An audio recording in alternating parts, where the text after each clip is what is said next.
So getting a speeding ticket is no fun, and it can add up, those costs. Well, not just the ticket itself, but it stays on your record, so then you're going to have to pay for more insurance. Yeah, but there are some ways that you can avoid getting a ticket. You know, this one's kind of basic, isn't it? Just Simple follow the law.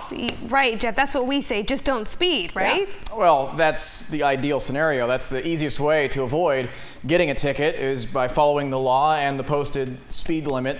But it's a little more complicated than that because sometimes you'll get a ticket based on a technicality and you could easily fight it in court. And let's face it, officers hand you tickets to keep the roads safe, but it also is a revenue booster for municipalities. An average of $2 billion annually is generated from speeding drivers in the U.S. Now, there are some things that drivers tend to overlook. One of those things are those sneaky speed traps. Okay, I'm out here on Interstate 10 headed eastbound. Just about to approach the Duval County lines out here, and they got quite a speed trap set up out here.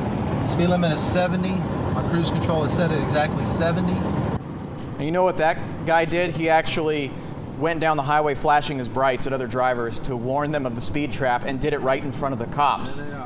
And he got pulled over. The cops pulled him over and said, "You can't do that." He said, "Yes, I can, under law." He basically confronts cops on camera. That's kind of what he does.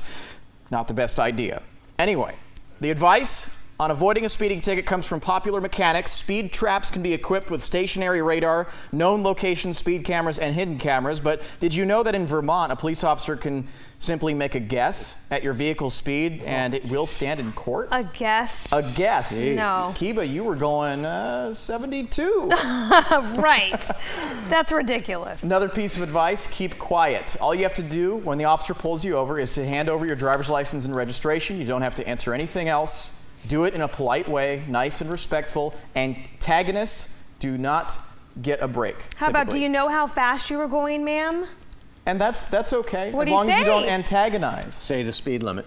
I was going the speed limit, officer. Yeah. Or you could say, take a guess, officer. No, see, that's probably... If you're in Vermont. Oh, you're going 72 then. Fight every ticket.